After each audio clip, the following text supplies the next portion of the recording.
Smiley, smiley, little boy, jumping puppy, puppy world. Hello guys, welcome back to my blog. आज है हम कहाँ पे दीदी? आज हम लोग हैं सीतापुर में और आज हम लोग नैमिष महोत्सव में जाने वाले हैं। फर्स्ट टाइम पहुंचे सीतापुर में। मतलब इस महीने हम जहाँ जा रहे हैं ना, मैक्सिमम जगह ऐसे यहाँ पे पहली बार जा रहे हैं। मिश्रिक महोत्सव और काफी कुछ नया नया जानने को मिल रहा है। तो जाने मंदिर For you, still I remember, and still you're December, 'cause I Naimisharanya के बारे में बहुत सारी ऐसी बातें हैं जो हम आज आपको इस ब्लॉग में बताएंगे। बहुत सारे लोगों को नहीं मालूम होगा, लेकिन मुझे लगता है कि ये ब्लॉग बहुत इन्फॉर्मेशनल होने वाला है। चलिए और आपको बताते हैं।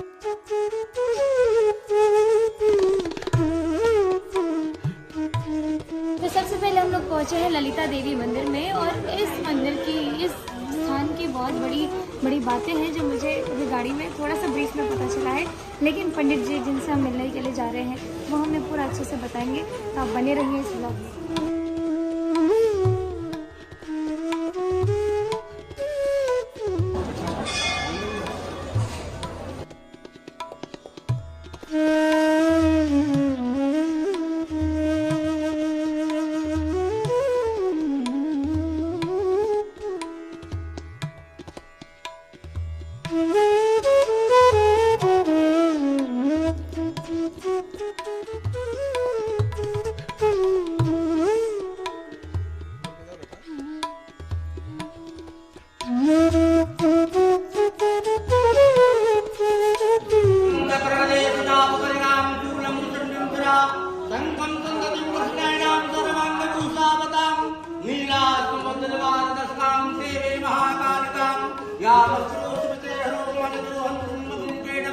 नौ दुर्गा प्रगतिरतां नौ चंडी महादुर्गा देव्यै नमः ललिता देव्यै नमः ओम ऐं ह्रीं क्लीं चामुंडाय विचे नमः।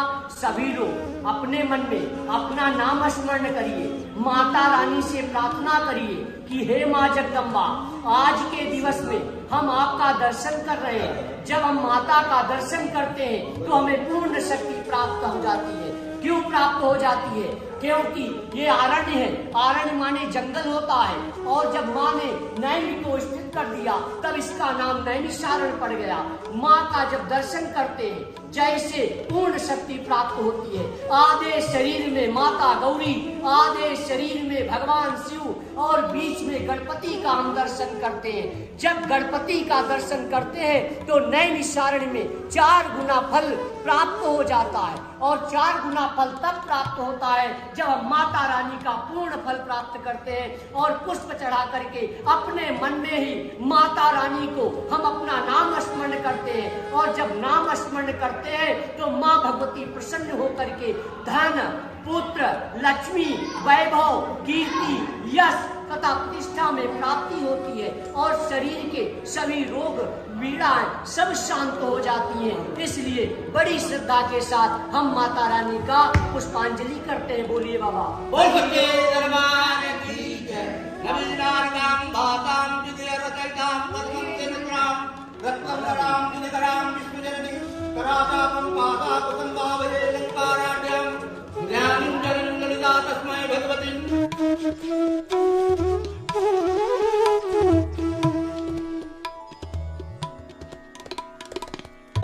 माता के सामने जो भी आपको कहना है मुझे अपने कह दीजिए। थोड़ा गीत गा दीजिए जो आपकी इच्छा। ब्रह्म ललिता नारायणी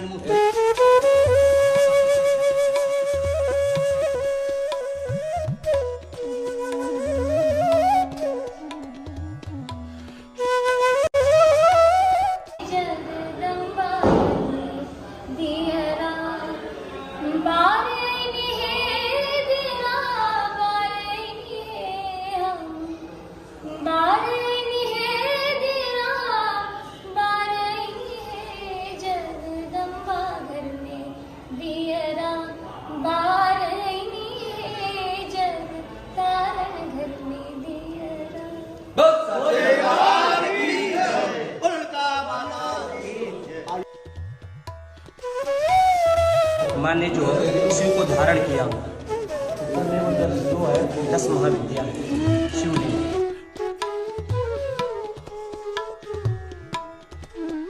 वडगं शक्रगदेशुरापरगां शूलं मुसल्लिंदुरा शङ्खं चन्दनं चक्रणां गर्वाककुशावतां नीलास्तुमन्तदमादजगतां देवेनः कालिकां यामस्त्रोतुपतेरोपमलदो बन्धुं मधुकेतवम् ॐ ऐं क्लीं चामुण्डाय विचे ललितादेव्याय नमः सपरिवार कल्याणे चले नमः स्वाहा ललिता माता ब्रह्मांड की रचना लय सृष्टि स्थिति तीनों का प्रादुर्भाव है। पंचवेद आसन नीचे में है, इधर ब्रह्मा की उत्पत्ति, इधर विष्णु की, सदाशिव काम कामेश्वरी काम मुद्रा में सृष्टि का प्रादुर्भाव लय सृष्टि स्थिति तीनों का। इसमें पुष्प ले लीजिए, माँ का ध्यान करिए। आप ले लीजिए साहब, माँ का ध्यान करिए।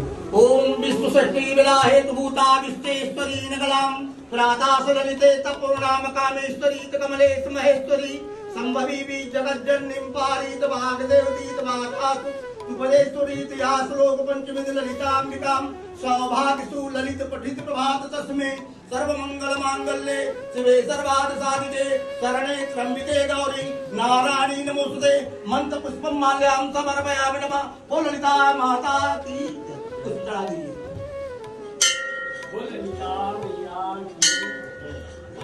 इसलिए लिंगम बीजम धैर्य ब्रह्म को धारण करने वाली सती नैमिष में लिंग धारण नाम से, फिर आगे ललिता नैमिष से लिंग धारण, लिंग को धारण किया जहाँ पे लिंग धारण। जैसे महाराज ज्योतिर्लिंग का दर्शन किया है, 7 पुरियों का दर्शन किया है, कहीं पे लिंग को धारण नहीं किया, लिंग को धारण नहीं सारे में ही किया। यही से विश्व की सृष्टि लय स्थिति तीनों का प्रादुर्भाव है।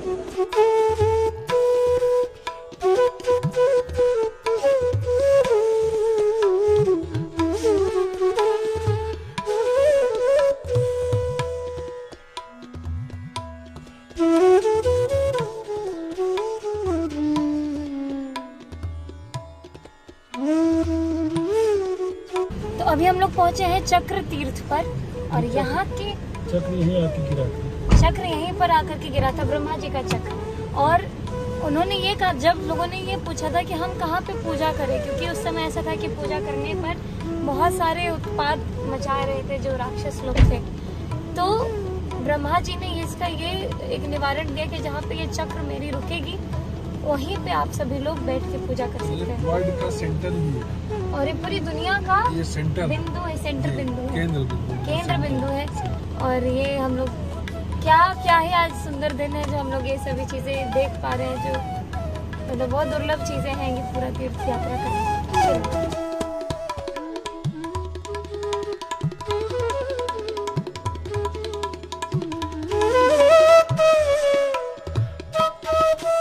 जो आप तीर्थ देख रहे हैं, इस तीर्थ का सबसे पहले जो वर्णन आता है, हम लोग जो सत्यनारायण भगवान की व्रत कथा को स्मरण करते हैं, उसमें पहला श्लोक यही कहता है, एकदा नैमिषारण्य ऋषिया शौनकादया प्रपच्छर मुनिया सर्वे सोतम पौराणिकम फल। यहीं पर बैठकर महर्षि सूत जी ने शौनकादिक ऋषियों को प्रथम बार ऋषियों को श्री सत्यनारायण भगवान की व्रत कथा का रसपान कराया। भगवान ब्रह्मा ने जब सृष्टि का प्रादुर्भाव किया तो प्रादुर्भाव करने के पश्चात सबसे पहले उन्होंने कालखंडों का विभाजन किया, समय का विभाजन किया, सतयुग, त्रेता, द्वापर और कलयुग। हर युग की अलग अलग सीमा गणना हुई। तो पद्म पुराण के अनुसार श्लोक आया, सतयुगे नैमिषारण्य, त्रेतायाम चपुष्करे, द्वापरे कुरुक्षेत्रे कलौ गंगापुर कपि। सतयुग में नैमिषारण्य तीर्थ की उत्पत्ति हुई, त्रेता में पुष्कर तीर्थ की उत्पत्ति हुई, द्वापर में कुरुक्षेत्र की उत्पत्ति हुई और कलयुग में भगीरथ जी के माध्यम से गंगा जी का प्रवर्तमान। 88,000 ऋषियों ने आपस में एक संगोष्ठी की और संगोष्ठी करने के पश्चात भगवान ब्रह्मा से आग्रह किया कि हे परमपिता परमात्मा, आप हमको कोई ऐसा दिव्य स्थान बताएं, ऐसा कोई हमको तपस्थान बताएं जहाँ पर बैठकर हम तपस्या इत्यादि कर्म करें और जो भी तपस्या आदि कर्म करें उसका फल हमको पूर्ण रूप से प्राप्त हो। जिस केंद्र तक हम जाना चाहते हैं, इस केंद्र तक जाने का हमको उस भूमि से सामर्थ्य प्राप्त हो, उस भूमि में इतना गुरुत्वाकर्षण हो जो हमारे मन को स्वतः केंद्रित कर सके, ऐसा कोई हमको निश्चित विभाग चाहिए। भगवान ब्रह्मा ने ऋषियों के आग्रह को सुनकर अपने मन से ब्रह्म मनोमय चक्र का सृजन करते हैं और उस चक्र को छोड़ते हैं। ऋषियों से कहते हैं ये चक्र जहाँ पर क्षीण हो जाएगा, अर्थात इस चक्र मन रूपी चक्र को जहाँ पर मन को एकाग्र करने वाली भूमि प्राप्त होगी, ये मन वहीं पर क्षीण हो जाएगा। 88,000 ऋषि इस चक्र के पीछे में चलते हैं। ये चक्र पूरे पृथ्वी मंडल का भ्रमण करता है, जम्बूकारण्य, उत्पलारण्य, सिंधवारण्य, दंडकारण्य, अभयारण्य, इसी प्रकार से समस्त आरण्यों का भ्रमण करता हुआ इस आरण्य में प्रवेश करता है।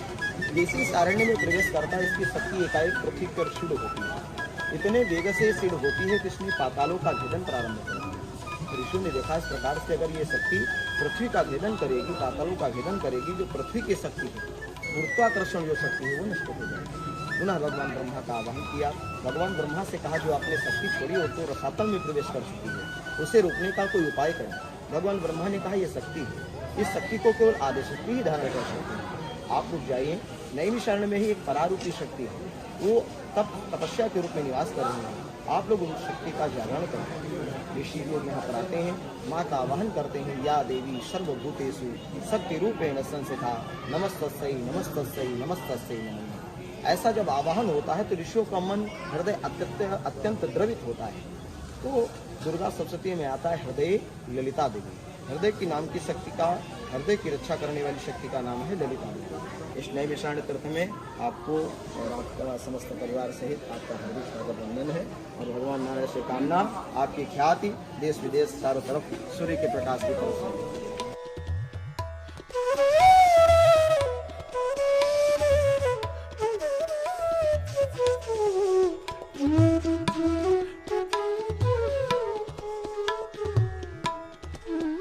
अब हम कहाँ पे जाने वाले हैं? अब हम जाएंगे व्यास गद्दी, जहाँ पर वेदों और पुराणों की रचना की तपस्थली है।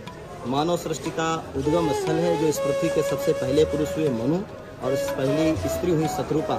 जैसे भगवान राम की जन्मभूमि अयोध्या, भगवान कृष्ण की जन्मभूमि मथुरा, उसी प्रकार से मानव और मनुष्य की जन्मभूमि नैमिषारण्य में मनु और शत्रुपा जी की तपस्थली है। वहाँ हम चलिए चलिए। आपको प्रशंसा है आपकी, तो आपको माता पिता का आशीर्वाद, तो हमारे देश का नाम रोशन करें, हमारे प्रदेश का नाम रोशन, विश्व में आपकी भाड़ी। मैं आऊँगा, भाई भी आपका बहुत बढ़िया है। एक भाई और है, दोनों भैया वो तबला पे रहते हैं और बहुत हम देखा करते हैं। बहुत स्वागत है आपका। और ये थे हमारे यहाँ के प्रधान पुजारी और वो आ रहे हैं आज शाम में हमारा कार्यक्रम भी सुनने के लिए।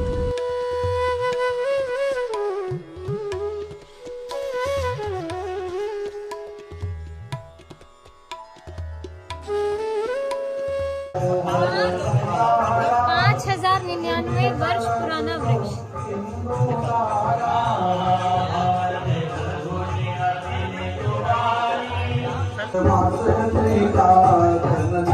राधे राधे सफाई, राधे राधे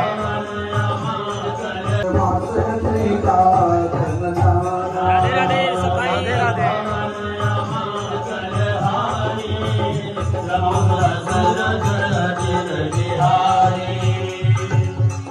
चार वेद का विभाजन,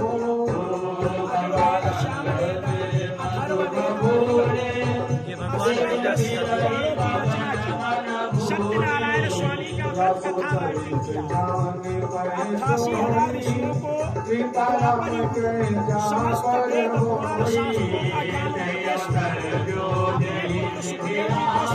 भागवत का ज्ञान।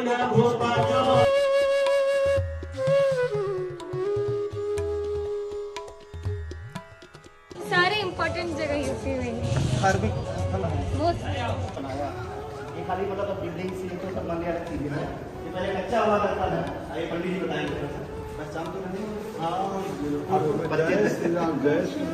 बच्चे बहुत आनंद है जिसे आप पर है।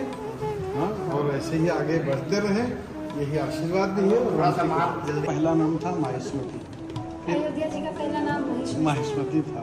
तो उसे वही जो है, जब राम वहाँ पैदा हुए, जन्म लिया, तब वो अयोध्या कहलाई। इसलिए जहाँ राम होते हैं वहाँ अयोध्या होती है, और जहाँ अयोध्या होती है वहाँ राम, ये जरूरी नहीं।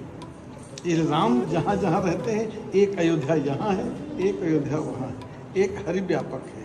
राम अयोध्या भगवान का एक नाम है। तो वो सृष्टि का प्रारंभ यहाँ से हुआ था। 23,000 वर्ष तक मनु महाराज ने यहाँ तपस्या की। हमारे पूर्वज हैं। राम की जन्मभूमि अयोध्या, कृष्ण की जन्मभूमि मथुरा, मानव का जन्मभूमि नैमिषारण्य। हम सबकी जन्मभूमि नैमिषारण्य की है। हम सबके बाप की जगह, कहते क्या की जगह है, ये हमारे बाप की जगह, ये माता पिता। हाँ, और हम सब एक वो हम बहुत से, और बहुत से जब हम लय विलय होते हैं तो पुनः एक हो जाते हैं।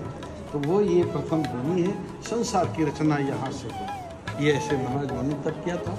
दरस साहस दस त्यागे सही ठाढ़े रहे एक पग 23,000 वर्ष तक। काल का निर्माण उनके पास था नहीं, ये स्वयं काल देते थे। आयु तो हम सब की है, ये तो वायु से परे हैं। ये तो पृथ्वी, जल, तेज, वायु, आकाश जिससे शरीर बना, इन्होंने छोटा छोटा थोड़ा थोड़ा बांट दिया प्रसाद। तो प्रसाद लेकर हम घूम रहे हैं और हमारा आयु, कर्म, वित्तम, विद्या और निधन 5 चीजें दी है। वही हम संसार में यहाँ भरण पोषण करते हैं, खर्च करते हैं और जब पूरी हो जाती है घर लौट जाते हैं। 500 रुपये लेकर के यात्रा पर निकले थे और जब खर्च होने लगते हैं तो यात्रा का मूड बन जाता है कि निकलो तो निकलो, निकल जाते फिर व्यवस्था करके फिर आते, यही आवरण। तो ये इस सब सृजन का भूमि ये स्थल है।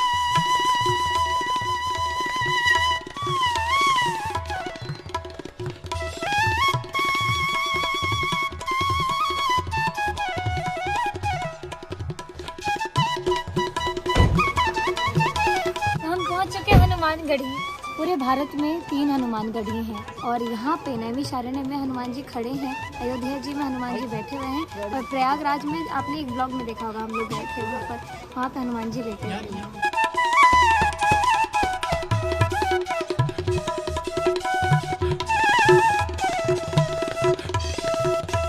तो हनुमान जी गए हैं, अहिरावण का वध किया पाताल के अंदर, नैमिषारण्य में प्रकट होकर 88,000 ऋषियों को दर्शन दिया है, आशीर्वाद दिया है।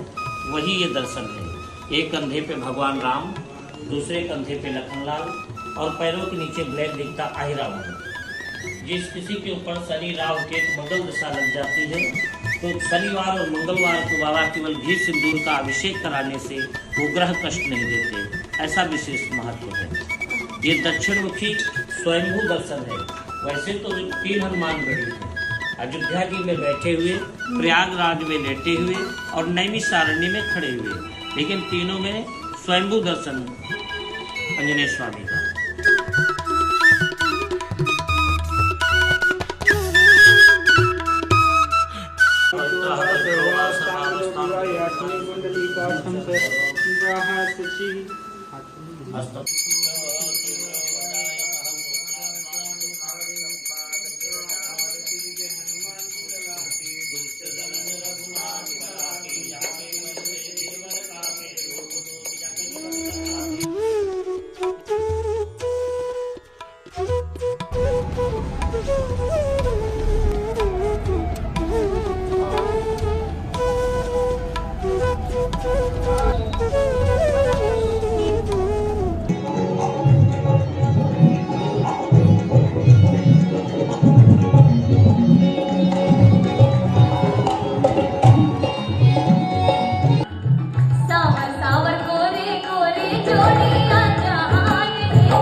अखियां न देखला सुना लगनी कान रे, अखियां न देखला सुना लगनी कान ओ सैया में सैया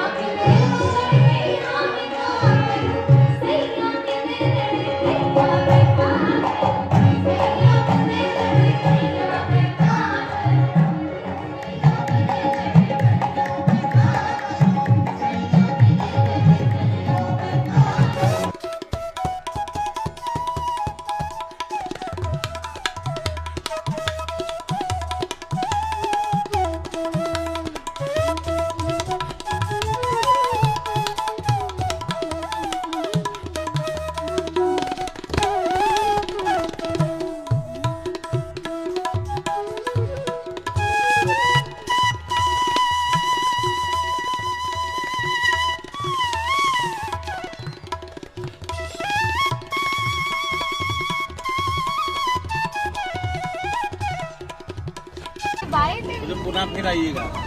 फिर आऊंगी। हमने फोन में देखा था। अच्छा, नाम बता दो अपना।